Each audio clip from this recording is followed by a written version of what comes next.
Bonjour à tous. Dans cette vidéo, je vais vous faire une petite analyse de la paire euro-dollar. Donc, l'idée ici est de vous montrer à quel point les supports et résistances euh, de la semaine, enfin hebdomadaire ou mensuelle, sont assez importants pour pouvoir déterminer en fait le prochain gros mouvement. Donc là, vous avez ici devant vous juste la paire euro-dollar, donc en données hebdomadaires. C'est-à-dire qu'une bougie représente une semaine. Voilà, donc vous avez ici le bilan des 1, 2, 3, 4, 5, 6, 7 dernières semaines, qui ça a été plutôt violent. La baisse est en fait plutôt bien prononcée, hein. Donc, l'idée c'est de se dire que le dernier plus bas ici va être testé. Donc ici on a notre dernier plus bas qui se situe là.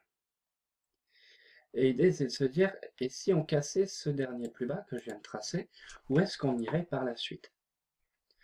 Donc pour pouvoir déterminer en fait ça, il faut se dire que il faut observer le cours bien plus loin dans le temps. Là, on a l'euro-dollar sur 5 ans, mais si on veut aller dans les niveaux qui sont plus bas, il va falloir aller chercher bien plus loin.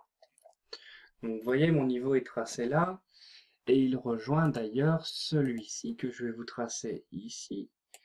Donc qui est en fait un support multi-annuel. Voilà. Donc on prend la mèche. Voilà. Donc ici, en fait, cette zone-là, c'est un support euh, même pluriannuel, hein. Donc, vous voyez, c'est un support qui date de 2002. On est en 2015. Le cours est dessus. Maintenant, il n'y a que deux solutions. Soit on fait un rebond et à ce moment-là, on s'écarte de toute la baisse, ou soit on va aller chercher plus bas et on va se poser la question du si je vais plus bas, où est-ce que je vais? Donc il y a beaucoup de personnes qui parlent de parité et effectivement si on va plus bas, on risque d'y aller à cette parité. Donc l'idée étant de se dire que ce range ici, là, cette petite butée que vous voyez là, est un prochain support très important ici. C'est-à-dire que si jamais on devait baisser, on devrait baisser jusque là. C'est-à-dire entre 0,96 et 0,98. Donc c'est une zone qui risque de fortement réagir. Dans le temps, donc je ne peux pas vous dire dans combien de temps on arrivera à la parité, mais ce qui est sûr, c'est que si on casse le 1,04, on va chercher beaucoup plus bas. Et pour faire encore plus pessimiste, si vraiment on cassait encore ce support qui est là, alors on irait chercher vraiment le plus bas historique qui se situe dans les 0,80. 0,82, 0,83 ici. Plus bas historique puisque le cours n'a jamais été aussi bas. Vous voyez, même en mensuel, voilà, vous avez le cours mensuel ici. Donc le cours n'a jamais été aussi bas, pas plus bas que 0,82. Donc on est en train de se poser la question de si on va casser ce support ou pas. Donc si on veut casser ce support, il va falloir aller bien plus bas que 1,0480. Donc il faudra une confirmation. Je pense qu'on pourra commencer et amorcer donc un gros mouvement de baisse si on casse 1,04 par le bas pour aller chercher 0,96. Donc je vous avais parlé en fait dans la vidéo précédente de la neutralité, de la zone de neutralité de Fibonacci. Donc on va essayer de la chercher tout simplement. Donc on prend le plus bas ici, on va rejoindre les plus hauts ici, et regardez, la zone de neutralité qu'on trace entre 38,2 et 61,8, qui est ici, elle est là.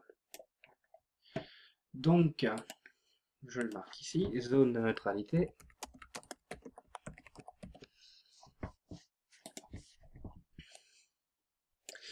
Et justement, qu'est-ce qui s'est passé il y a quelques mois? En fait, vous aviez eu un premier signal de baisse, donc vous vendiez là, on a un pullback sur cette zone de neutralité, et maintenant on est reparti pour amorcer le mouvement de baisse, comme je vous ai montré sur l'USD Yen dans la vidéo précédente.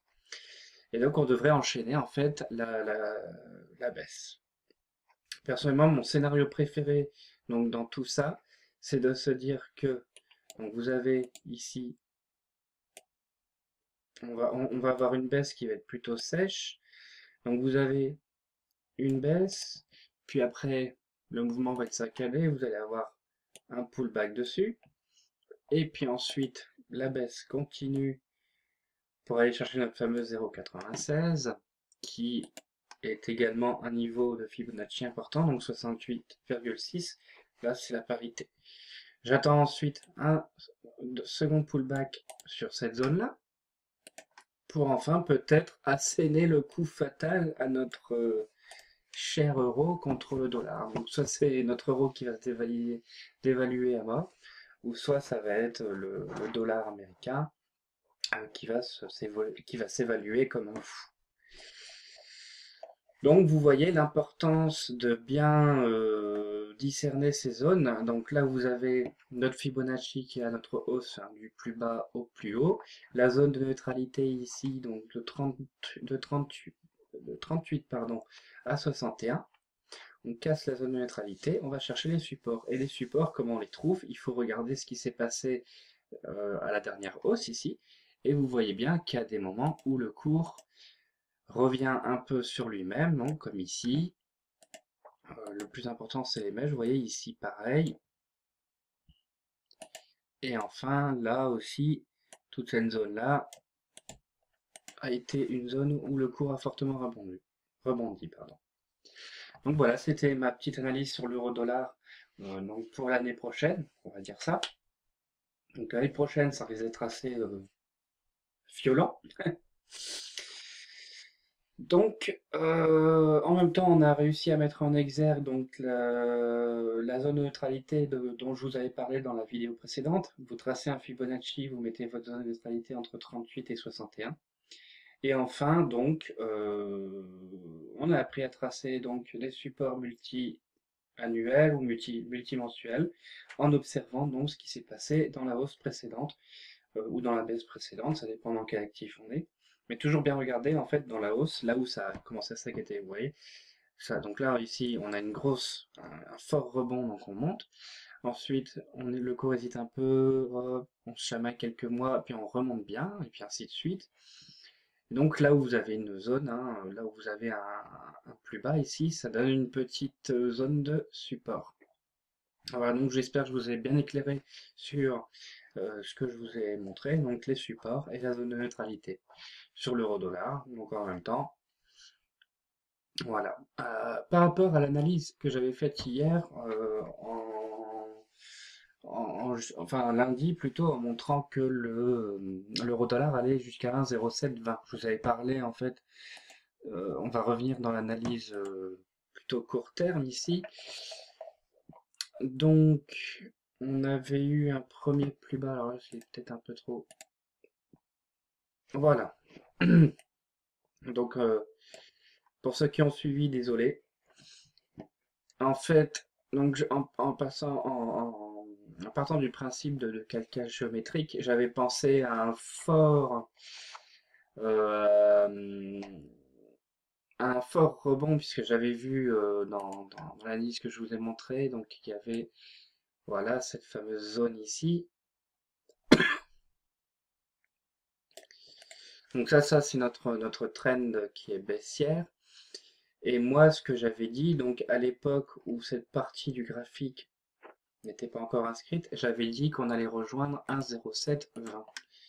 Donc 1,0720, ça nous donnait à peu près cette zone-là.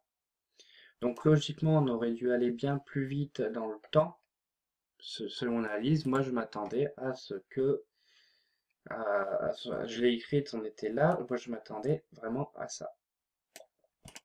Malheureusement, le cours n'a pas été à mon avantage.